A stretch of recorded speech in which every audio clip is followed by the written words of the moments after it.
Halo semuanya, perkenalkan nama saya Filia Regita Tuprisa, NPM 1214201200073,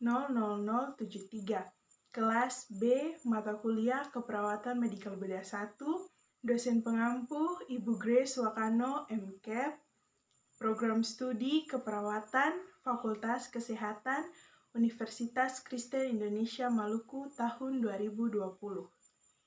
Saat ini saya akan menjelaskan tentang pendidikan kesehatan pada gangguan sistem kardiovaskular, yaitu akut coronary syndrome. Yang perlu diketahui pertama adalah pengertian dari akut coronary syndrome.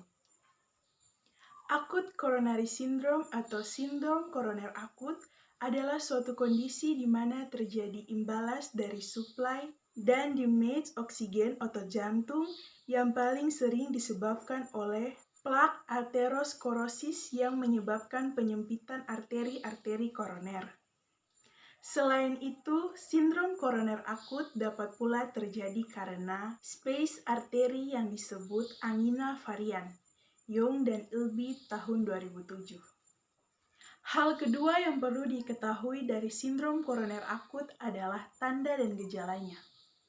Tanda dan gejala sindrom koroner akut biasanya dimulai secara tiba-tiba. Yang pertama, nyeri dada atau ketidaknyamanan yang sering digambarkan sebagai nyeri, tekanan, sesak, atau terbakar. Yang kedua, nyeri menyebar dari dada, bahu, lengan, perut bagian atas, punggung, leher, dan juga rahang. Yang ketiga, mual muntah. Yang keempat, gangguan pencernaan. Yang kelima, sesak napas. Yang keenam, tiba-tiba berkeringat banyak. Yang ketujuh, pusing atau pingsan. Yang kedelapan, kelelahan yang luar biasa atau kelelahan yang tidak dapat dijelaskan. Yang kesembilan, merasa gelisah atau khawatir. Selanjutnya yang perlu diketahui adalah penyebab terjadinya sindrom koroner akut. Yang pertama ada yang namanya faktor mayor. Faktor mayor terdiri dari hiperglikemia, hipertensi, merokok, dan obesitas. Dan ada pula yang disebut dengan faktor minor. Dalam faktor minor meliputi diabetes mellitus, stres, kurang olahraga, riwayat keluarga, dan usia. Selanjutnya yang paling penting adalah upaya-upaya yang dilakukan untuk mencegah terjadinya penyakit sindrom koroner akut. Pencegahan dapat dibagi menjadi 3, yaitu pencegahan primer, pencegahan sekunder, dan pencegahan tersier. Yang pertama, pencegahan primer. Pencegahan primer adalah pencegahan yang dilakukan sebelum pasien atau orang merasa sakit atau mengalami kesakitan. Yang termasuk dalam pencegahan primer dalam sindrom koroner akut adalah rajin berolahraga, berhenti merokok, dan melakukan diet rendah lemak. Yang kedua, pencegahan sekunder. Pencegahan ini biasanya dilakukan ketika seseorang telah mengalami kesakitan. Pencegahan ini biasanya dilakukan bersama dengan tindakan keperawatan yang bertujuan untuk menghentikan atau mengurangi penyakit yang sedang dialami seseorang.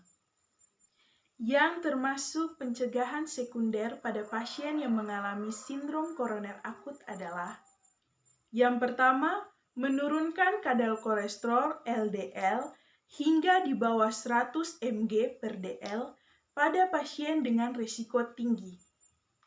Yang kedua, manajemen tekanan darah pada pasien dengan hipertensi.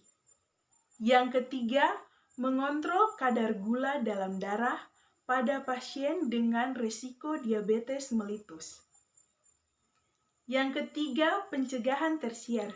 Pencegahan tersier dilakukan saat pasien telah menjalani masa pengobatan atau saat pasien sedang mengalami masa pemulihan. Pencegahan tersier yang dapat dilakukan pada pasien dengan sindrom koroner akut adalah konseling kesehatan.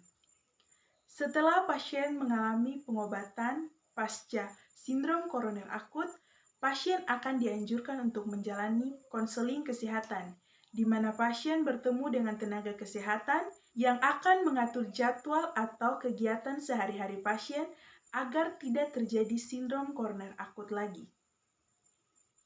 Demikianlah penjelasan saya mengenai pendidikan kesehatan pada gangguan sistem kardiovaskular, yaitu akut coronary syndrome. Sekian dan terima kasih.